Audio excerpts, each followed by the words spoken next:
Hi everyone, this is Rehana Sher once again with another episode of Corporate Insights. And today I have the very intelligent Mohammed Bilal with me, who is Chief Supply Chain Officer at Punjab Beverages Company, which is PepsiCo's bottler. Bilal is a certified global coach and certified Lean Six Sigma practitioner as well. And mashallah, he has 11 years of experience in beverages industry. Earlier, he was at Coca-Cola and now he is serving PepsiCo. So let's meet Bilal and let's explore what he has to tell us all about supply chain. And we'll be exploring a little bit about his coaching, experience as well at this position because he's leading this position at PepsiCo. So let's meet Bilal and let's see what he has to say. Hi, Bilal. How are you? Thank you so much, Rehana, for having me here today. I hope you are doing well. Alhamdulillah, I'm doing great. I hope you are good too. Yeah, I'm good. Thank you so much for having me here today. Oh, it's a pleasure to have you. So, Bilal, how is life going, first of all, and how is the work going at your end? Oh, it's going superb, amazing. And life is so fast these days. So it's going well, Alhamdulillah, as far as professional journey is concerned. So Alhamdulillah, it's working quite well for me. And as far as family is concerned, so everything is going at a good pace, Alhamdulillah. Very nice. So, Bilal, could you tell us a little bit about your career journey and why did you choose the supply chain line? Okay, so I graduated back in 2012. My masters were engineering in mechatronics department from UT Lahore. And then I completed my last semester from California State University. I went there on exchange program.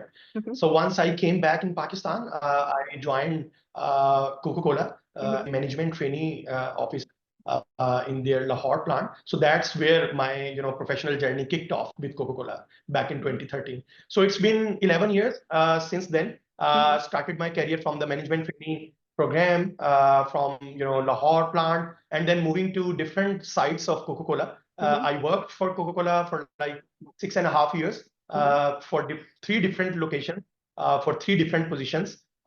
Started as management trainee, then I got promoted as production engineer. After production engineer, I was given responsibility as a production lead. After 7 years serving Coca-Cola, I decided to move on with my career and join PepsiCo network as a head of production in 2019. Since 2019, I've been working with Punjab Beverages Company, which is PepsiCo's bottler. I started my career as a department head. I was leading production department as a head of production. And then later on, I got promoted as a plant ops manager.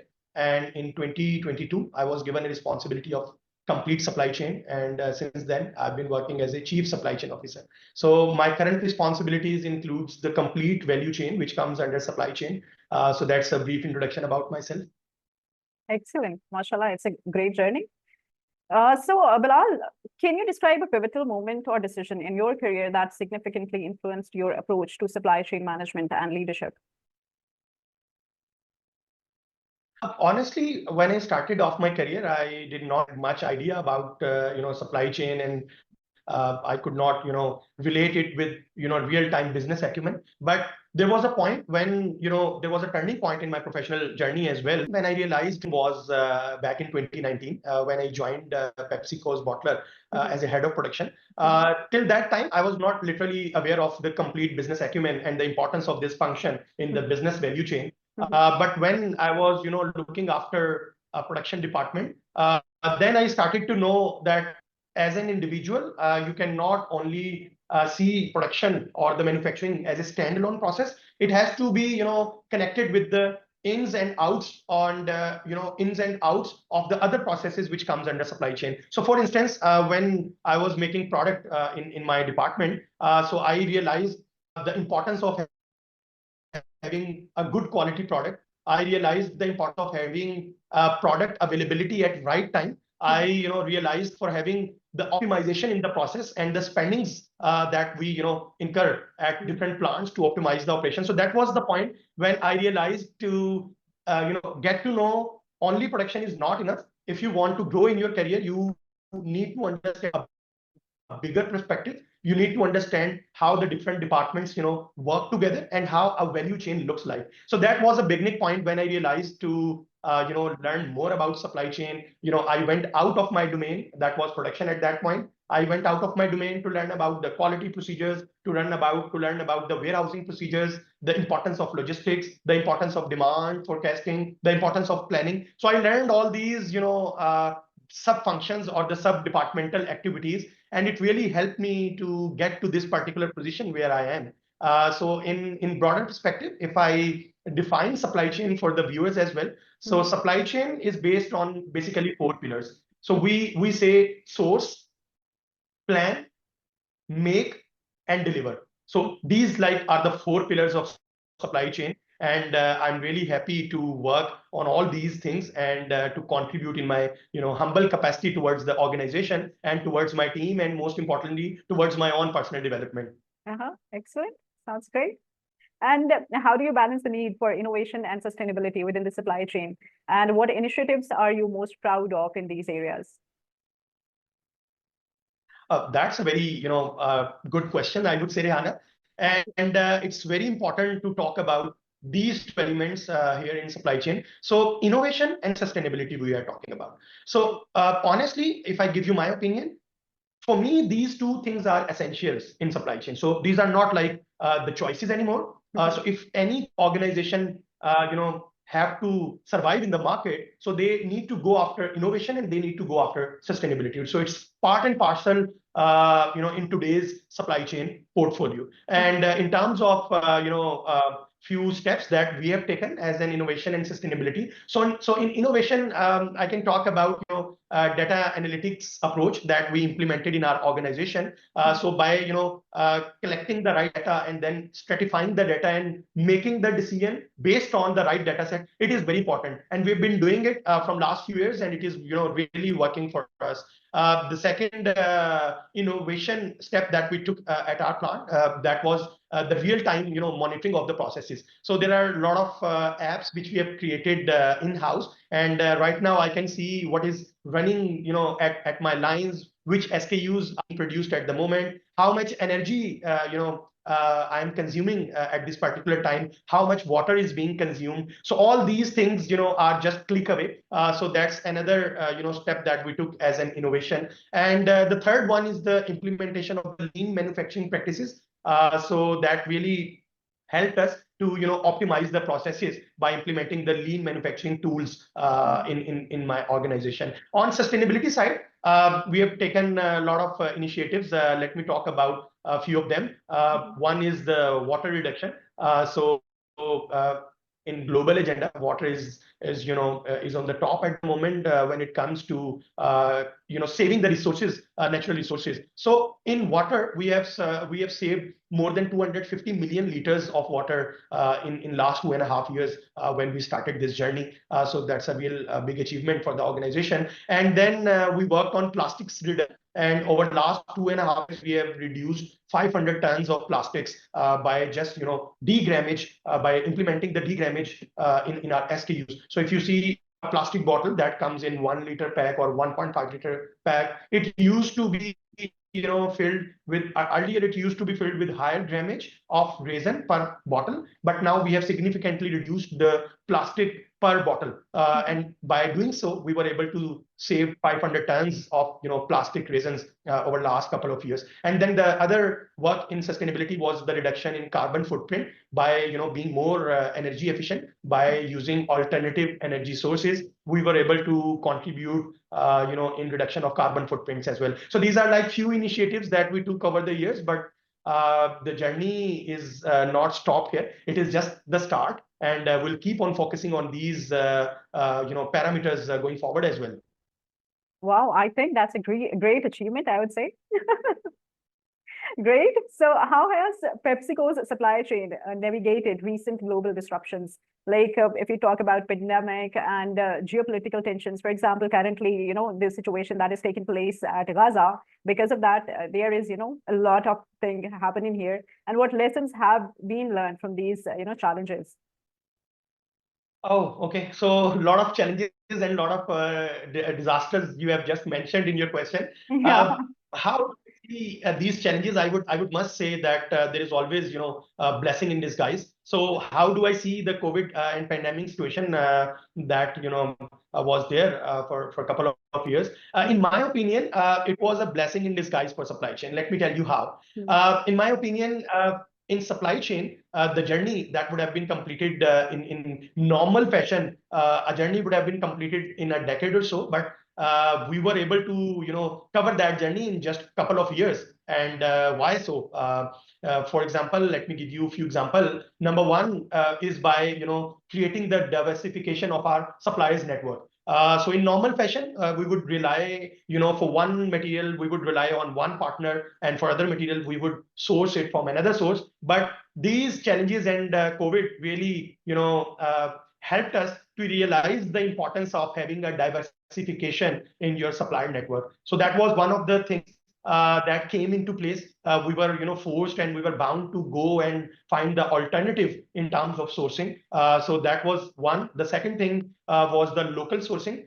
So when the geopolitical situation, and there were a lot of bans on international logistics, and there were a lot of international situations, wars going on. So that was the time when organizations, and specifically in supply chain, we were pushed towards finding out the local sources available, and the companies, and we also invested a good time finding out, locating out the local sources, and now these sources have been developed and a part of our processes at the moment. And then there was also accelerated transformation that was there in that particular time. And when I say accelerated transformation, there were a lot of initiatives that came into this transformation. For example, introduction of the digital tools like Zoom, Microsoft Team, and all these tools. So these were introduced, and people were allowed to work from remote areas, and there were a lot of processes that were simplified over the years. So that could have been not done in a normal fashion,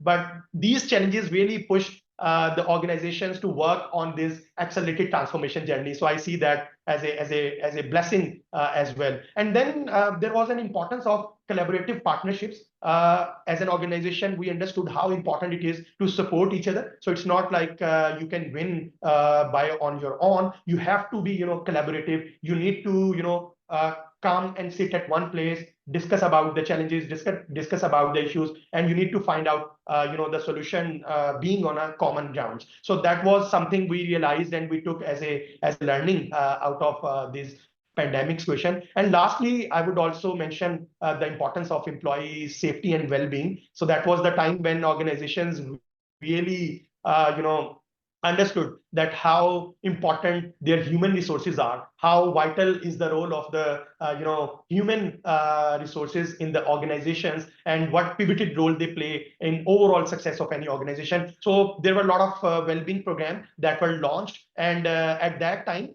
it was also a great platform for an organizations to show the empathy, to show the importance of the employees being at workplace. So I think these are all positives out of that situation, and I'm really happy that we learned from the pandemic and the challenging situation. We took away these learnings with us, and now we are moving forward with all these learnings. So it's really great to get the blessings out of that challenging situation. And I think organizations are now better prepared to tackle any sort of challenges that comes even in future as well. So that's how I see these challenges and the learnings. Wonderful, wonderful. How do you ensure that your team is equipped with the necessary skills and knowledge to leverage new technologies effectively? Oh, it's all about team. I would say business is all about people. So if we take that factor away, so in my opinion, no business can grow. So it is very important to engage, your teams and to provide them necessary tools to operate. And how do we operate, and how do I see the importance of it? I think there are multiple tools that can be used for passing on the necessary skills and knowledge to your team. The first one, in my opinion, is the learning and development. So it's a continuous improvement journey. So whatever you need to pass it on towards the next generation. You need to teach them. You need to make a learning environment where everyone is learning from each another.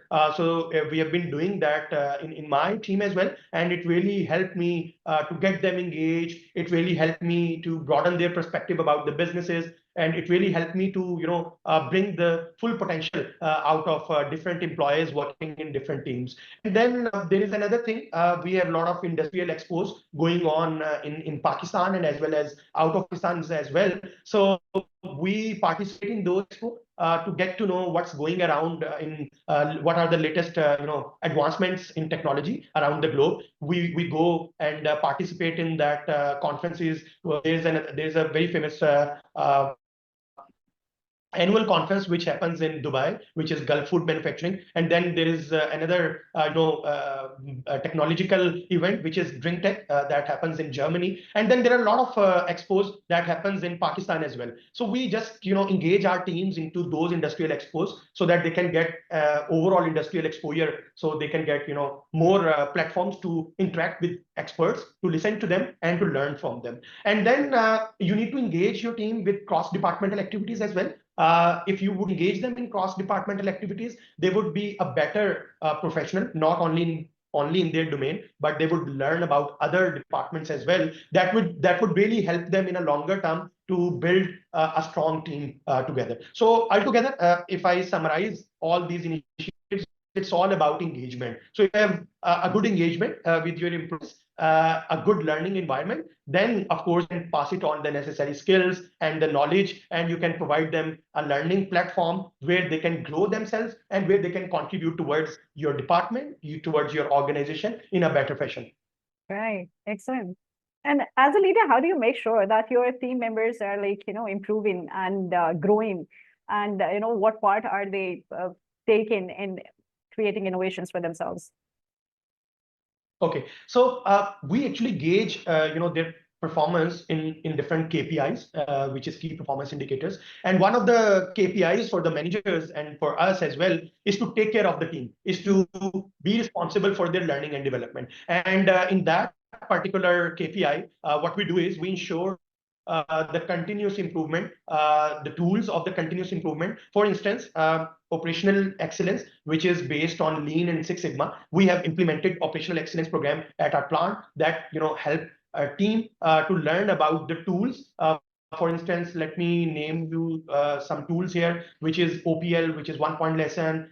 We call it RCA, root cause analysis. We call it visual management. We call it 5S, and a lot of other tools that we use to simplify the problems that we face day to day in our organizations. And these tools really help someone to eliminate the vestiges in the processes and to improve their KPIs on day-to-day basis. So that's how we run this program as an operational excellence program, where we monitor their performances based on the tools they implement and based on the outcomes they get out of different projects that they take away in terms of process improvement and in terms of quality improvement of the process.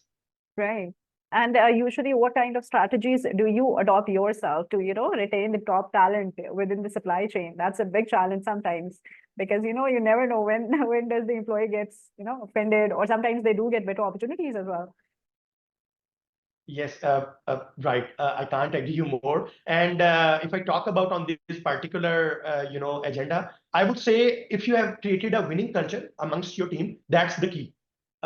If and by winning culture, I mean that every one of your team members should feel, valued. They should feel a respect, a mutual respect. They should feel engaged. They should have a visibility towards the bigger goal of the organization. So if you have that sort of environment in place within your team, I would say that's a perfect recipe to grow, not only as a function, but as a business as well. So all I try is to is to create that winning culture in my team, where I can feel comfortable, where all of my team members feel comfortable, and I always focus to provide them that sort of culture which can engage them. The second approach is to be responsible of their career profession and career path, career growth as well. So if you have stated them what are the milestones that they need to achieve to get to the next position, they would work on that. So as a head, as a manager, or you can say as a leader, you need to provide that visibility to your team members.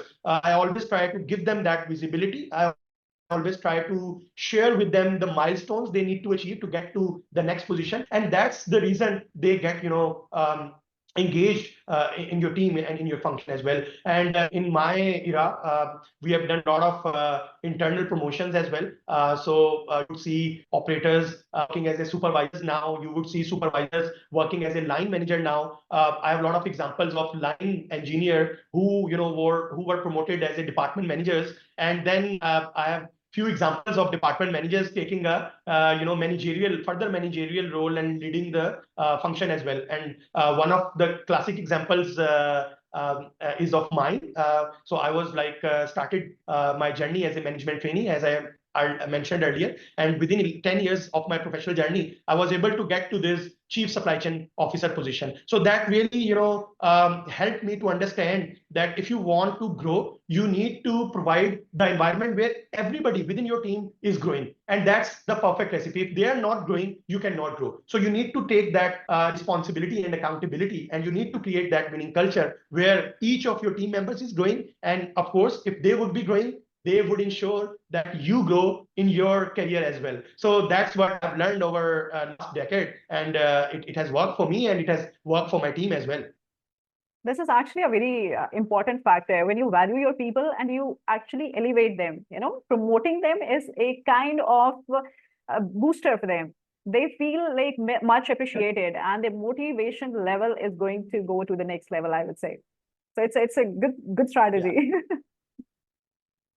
All right, Bilal, as the Chief Supply Chain Officer of one of the world's leading food and beverages company, how do you envision the future of supply chain management, and what strategic initiatives are you focusing on to stay ahead of the industry trends? Okay, so as far as the future of supply chain is concerned, we can expect a lot of trends that are upcoming. Let me name a few. First of all, I consider a digital transformation. That is the future of supply chain, and we have also started the journey towards digital transformation. So, IoT-based solution, having automation in your processes, installing sensors in your sub processes, and monitoring the real-time data. That's how we can see a future of supply chain looks like.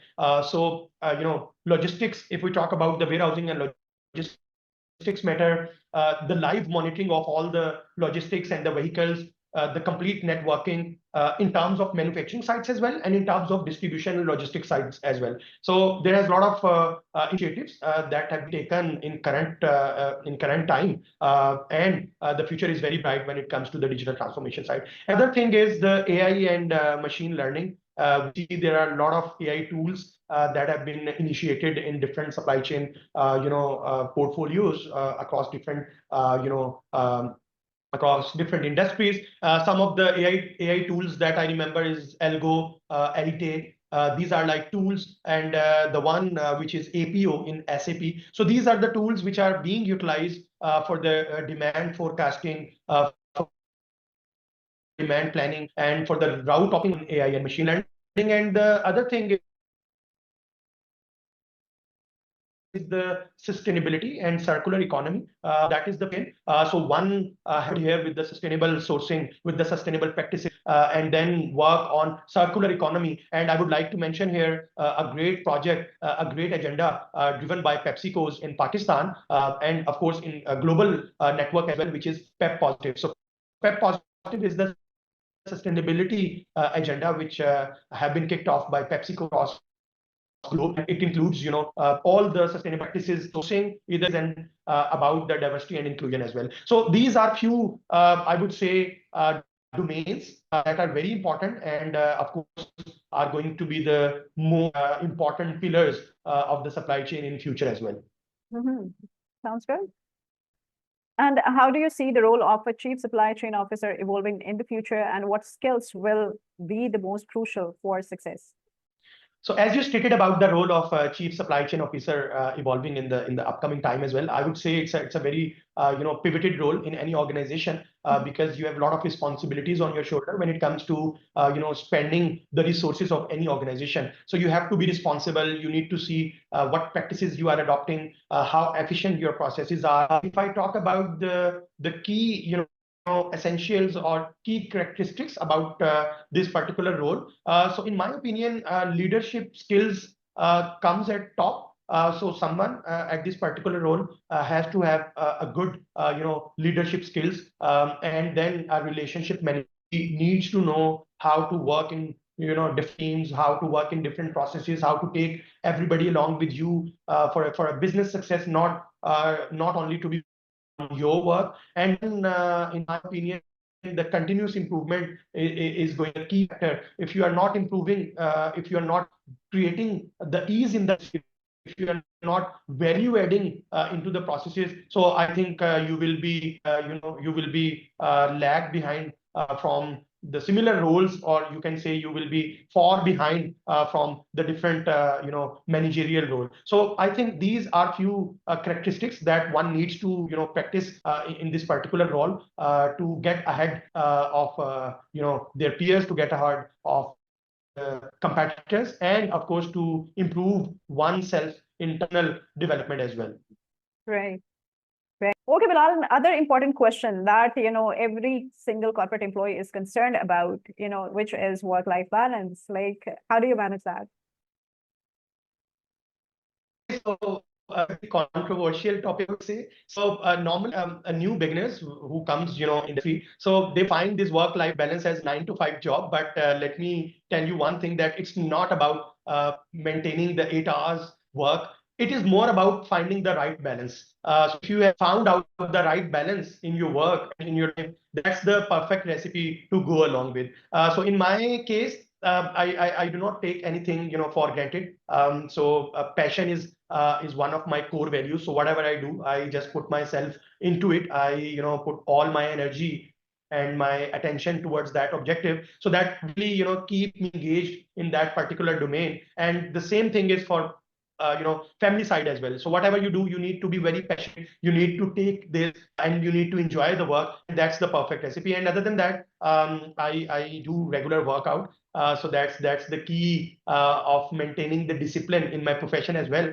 So that is something that really helps me to bring discipline in my work, in my meetings, in my conversations, in my relationship management. So post work, I go and do the workout sessions. That is again one more thing. I love to travel. I love to take long drives. I love to spend time with my family. So by doing all these things, I'm able to find the right balance that I talked about earlier for myself. So if you have found that right balance for yourself, and it can vary from one resource to another resource, but if you have found out that right balance, your life and your professional and as well as personal life will be better than others. So that's how I look this controversial topic, and that's my contribution towards it. Excellent, excellent. I mean, that's a big achievement. If you have added, the workout as well in your routine, and for family time, that I'll have to ask, your family, but I hope so. You're doing justice. I'm pretty much sure you are, because obviously I keep seeing your different activities on the internet as well, with the kids and with the wife as well. So I hope so. People are getting inspiration from that as well, because workout and obviously the family time is also very important. You cannot ignore these two things, because health Thank you so ultimately much. matters. Yes, it's very important. Yeah, absolutely. So Thank you so much, and it is very important. Yes. yes. So I would say this is the message for today as well, for the audience. And another factor that I would like to cover here, Bilal, is that you have also done coaching certification. So how did that come into your mind? Because mashallah, your designation itself is, contributing to the employees itself. Then how did you get this idea to get, certified in coaching as well? Okay, so it's a part of, I would say, the personal development. So I always try and strive to be better. So I always, share with my team as well that my competition is with me, not with anybody else. So you need to be better than you were, you were there a day before yesterday or maybe yesterday. So you need to improve every day. So the journey was there.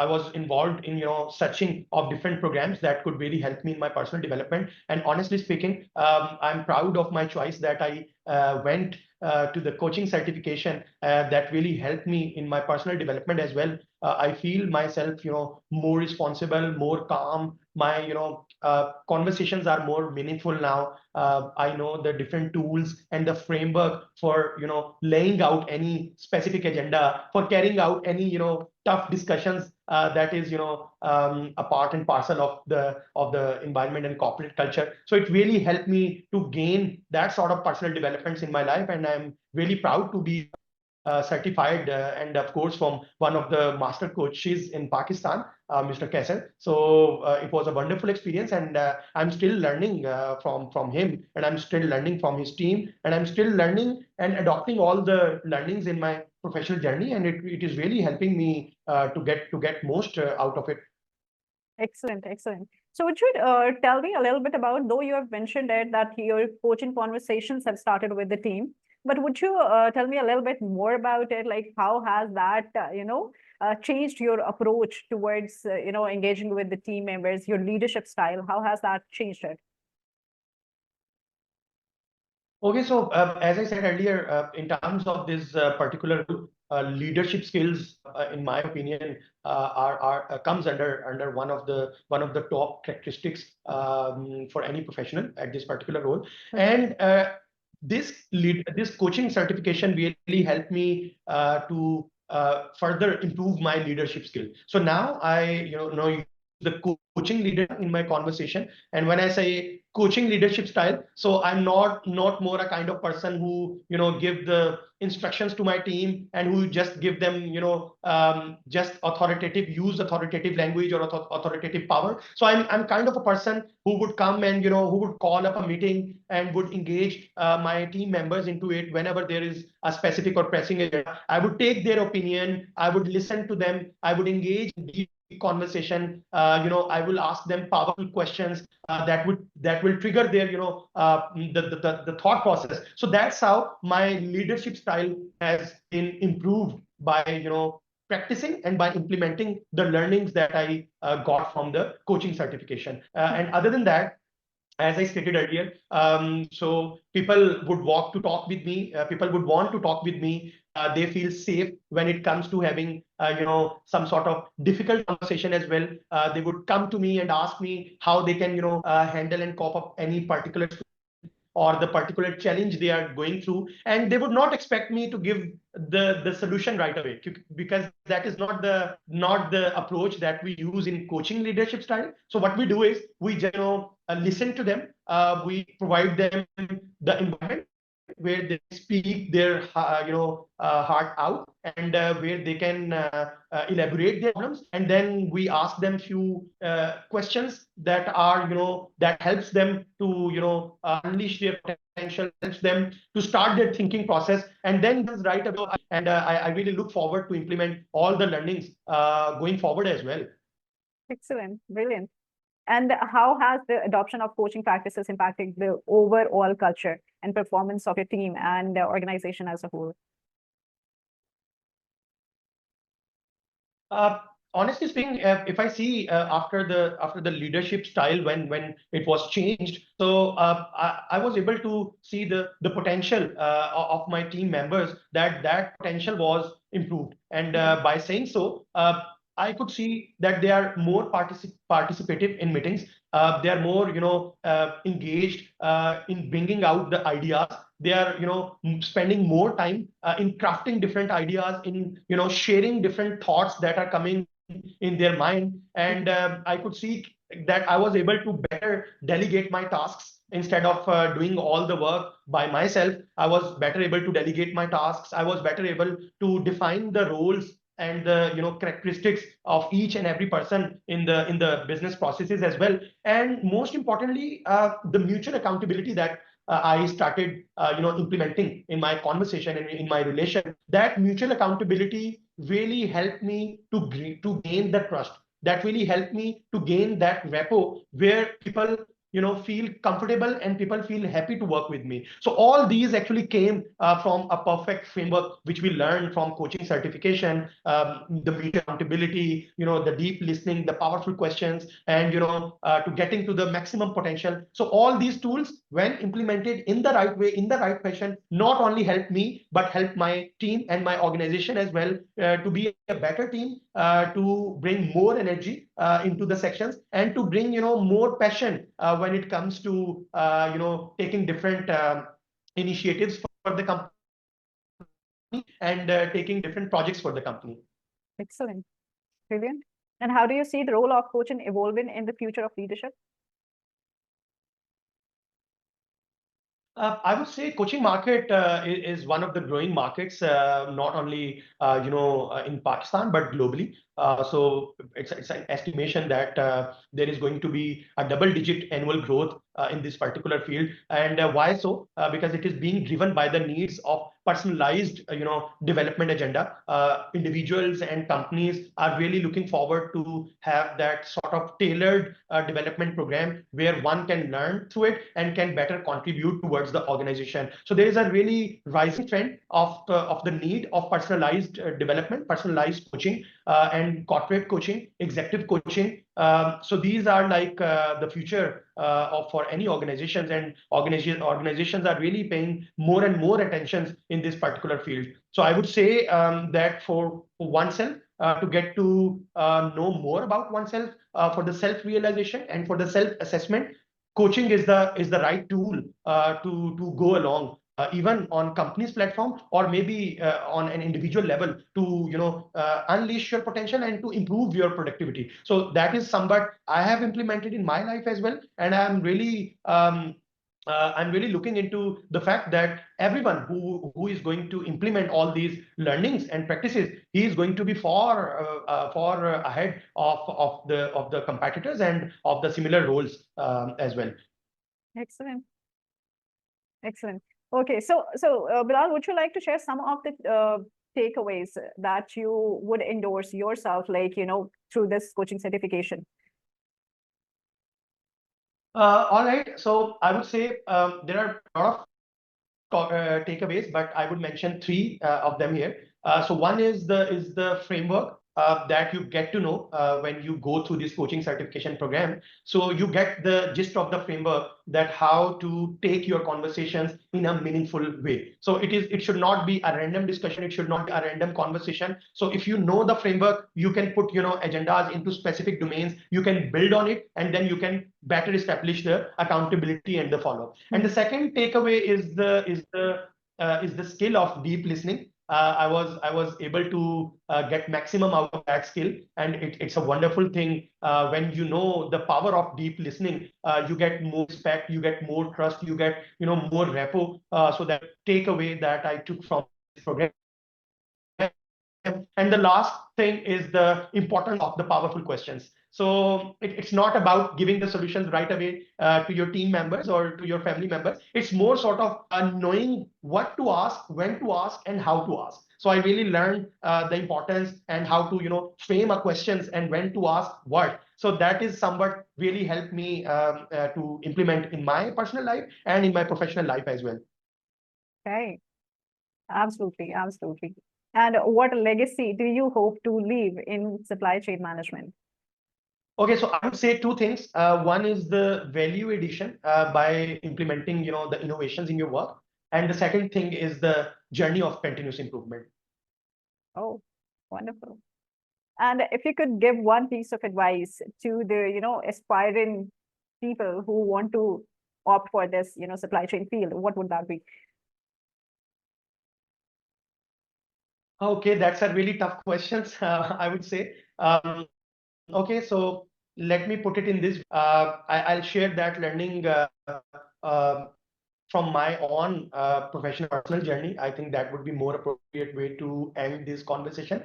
Okay, so I'll use a famous quote by Jim Rohn that changed the philosophy that I used to think about myself and work, and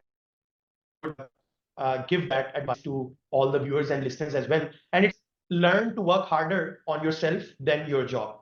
If you work hard on your job, you can make living, which is fine. And if you work harder on yourself, you can make fortune, which is super fine.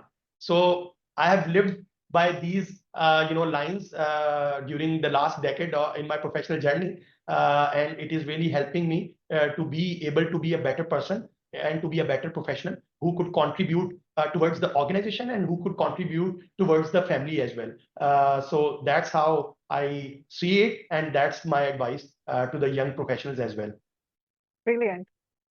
And with that, thank you so much, Bilal, for your precious time. It was wonderful to have you here, and the information that you've shared with us is definitely going to help so many people out there in the corporate sector, especially the people in supply chain and in general, people who are at the leading positions. So thank you so much once Exactly. again. I must appreciate Rehana for you to reaching out and for laying out the agenda of the importance of supply chain. So I'm really honored to be a part of this conversation, and really thankful for your time and for all the arrangements you have made to work this out. Thank you so much, and God bless you all. Thank you. Thank you so much. Take care of yourself. Allah Hafiz. Take care. Hafiz. Hafiz.